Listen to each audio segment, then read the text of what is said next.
एक ऐसा पराक्रमी राजा था जो विश्व विजय के अभियान पर निकला था और कुछ प्रदेशों को छोड़कर उसने पूरे विश्व पर विजय प्राप्त की थी, इसलिए उसे विश्व विजेता सिकंदर के नाम से जाना जाता है। विश्व विजेता सिकंदर ने भले ही पूरे विश्व पर विजय प्राप्त की थी, लेकिन वो भारत में घुसने में सफल नहीं हो सका था, जो उसका सपना अधूरा रह गया था। दोस्तों, अगर आप हमारे चैनल पर नए हैं तो आप हमारे चैनल को सब्सक्राइब जरूर करें। आइए जानते हैं। सिकंदर के पिता का नाम फिलीप था। 329 ईपू में अपनी पिता की मृत्यु के उपरांत वह सम्राट बना। वह बड़ा शूरवीर और प्रतापी सम्राट था। वह विश्वविजयी बनना चाहता था। सिकंदर ने सबसे पहले ग्रीक राज्यों को जीता और फिर वह एशिया माइनर, आधुनिक तुर्की की तरफ बढ़ा। उस क्षेत्र पर उस समय फारस का शासन था। फारसी साम्राज्य मिस्र से लेकर पश्चिमोत्तर भारत तक फैला था। फारस के शाह दारा तृतीय को उसने 3 अलग अलग युद्धों में पराजित किया। हालांकि उसकी तथाकथित विश्व विजय फारस विजय से अधिक नहीं थी, पर उसे शाह दारा के अलावा अन्य स्थानीय प्रांतपालों से भी युद्ध करना पड़ा था। मिस्र, बैक्ट्रिया तथा आधुनिक ताजिकिस्तान में स्थानीय प्रतिरोध का सामना करना पड़ा था। सिकंदर भारतीय अभियान पर 327 ईसा पूर्व में निकला। 326 ईसा पूर्व में सिंधु पार कर वह तक्षशिला पहुंचा। वहां के राजा आम्भी ने उसकी अधीनता स्वीकार कर ली। पश्चिमोत्तर प्रदेश के अनेक राजाओं ने तक्षशिला की देखा देखी आत्मसमर्पण कर दिया। वहां से पौरव राज्य की तरफ बढ़ा, जो झेलम और चेनाब नदी के बीच बसा हुआ था। युद्ध में पुरु पराजित हुआ, परंतु उसकी वीरता से प्रभावित होकर सिकंदर ने उसे अपना मित्र बनाकर उसे उसका राज्य तथा कुछ नए इलाके दिए। यहां से वह व्यास नदी तक पहुंचा, परंतु वहां से उसे वापस लौटना पड़ा। उसके सैनिक मगध के नंद शासक की विशाल सेना का सामना करने को तैयार न थे। वापसी में उसे अनेक राज्यों, शिवी, क्षुद्रक, मालव इत्यादि का भीषण प्रतिरोध सहना पड़ा। 325 ईसा पूर्व में भारत भूमि छोड़कर सिकंदर बेबीलोन चला गया, जहां उसकी मृत्यु हुई। जब केवल 20 वर्ष की उम्र में अलेक्जेंडर सिकंदर राजा बन गया तो जवान राजा को देखकर पड़ोसी राज्यों ने बगावत कर दी। अब सिकंदर ने भी पड़ोसी राज्यों पर हमला कर दिया और सब कुछ शांत होने पर यूनान की तरफ निकल पड़ा। अब सिकंदर थीब्स की तरफ निकला, जहां पर यूनानी उसके खिलाफ विद्रोह कर रहे थे। सिकंदर ने थीब्स के विद्रोही लोगों को समर्पण करने को कहा, लेकिन उन लोगों के मना करने पर नाराज सिकंदर ने 6000 लोगों को मार डाला और बचे लोगों को गुलाम बनाकर बेच दिया। सिकंदर की इस क्रूरता से यूनानियों में विद्रोह खत्म हो गया।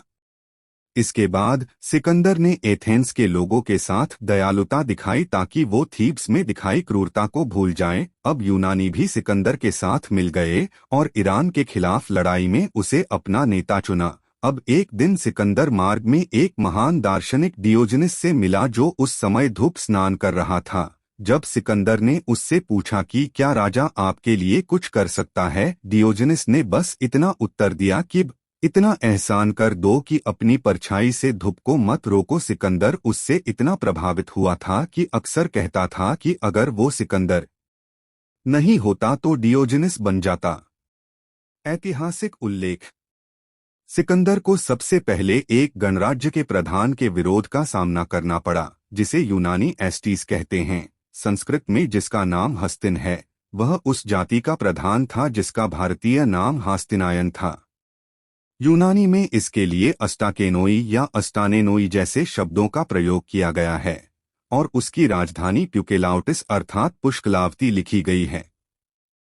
इस वीर सरदार ने अपने नगरकोट पर यूनानियों की घेरेबंदी का पूरे 30 दिन तक मुकाबला किया और अंत में लड़ता हुआ मारा गया। इसी प्रकार आश्वायन तथा आश्वकायन भी आखिरी दम तक लड़े, जैसा कि इस बात से पता चलता है कि उनके कम से कम 40,000 सैनिक बंदी बना लिए गए। उनकी आर्थिक समृद्धि का भी अनुमान इस बात से लगाया जा सकता है कि इस लड़ाई में 2,30,000 बैल सिकंदर के हाथ लगे। अश्वकायनों ने 30,000 घुड़सवार, 38,000 पैदल और 30 हाथियों की सेना लेकर, जिनकी सहायता के लिए मैदानों के रहने वाले 7,000 वेतनभोगी सिपाही और थे, सिकंदर से मोर्चा लिया। यह पूरी अश्वकायनों की किलेबंद राजधानी मस्सद में अपनी वीरांगना रानी क्लियोफिस के नेतृत्व में अश्वकायनों ने अंत तक अपने देश की रक्षा करने का दृढ़ संकल्प किया। रानी के साथ ही वहां की स्त्रियों ने भी प्रतिरक्षा में भाग लिया। वेतनभोगी सैनिक के रूप में बड़े निरुत्साह होकर लड़े, परंतु बाद में उन्हें जोश आ गया और उन्होंने अपमान के जीवन की अपेक्षा गौरव के मर जाना ही बेहतर समझा। उनके इस उत्साह को देखकर अभिसार नामक निकटवर्ती पर्वतीय देश में भी उत्साह जागृत हुआ और वहां के लोग भी प्रतिरक्षा के लिए डट गए।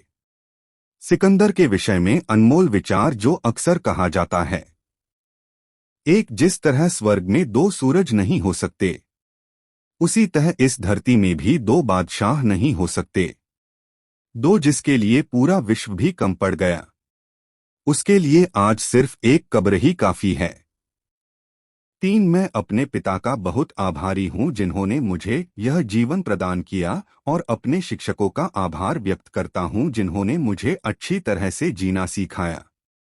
4 मैं अपनी जीत के लिए कभी भी धोखा नहीं करता। 5 हर आने वाला प्रकाश सूरज नहीं है। हर किसी का आचरण उसके भाग्य पर निर्भर करता है। बड़ा करने की सोचे तभी बड़ा पा सकोगे। 6 लगातार कोशिश करने वालों के लिए कुछ भी असंभव नहीं होता। 7 मैं शेरों की उस सेना से नहीं डरता जिनका लीडर एक भेड़िया है, बल्कि मैं भेड़ियों की उस सेना से डरता हूं जिनका लीडर एक शेर होता है। तो दोस्तों, कैसी लगी आपको ये जानकारी हमें कमेंट सेक्शन में ज़रूर बताएं। साथ में यदि आप हमारे YouTube चैनल जीवन परिचय पर नए हैं तो आप हमारे चैनल को सब्सक्राइब ज़रूर करें। अब मिलते हैं ऐसी ही मज़ेदार जानकारी के साथ अगले वीडियो। तब तक के लिए आप अपना और अपने परिवार का ख्याल रखें।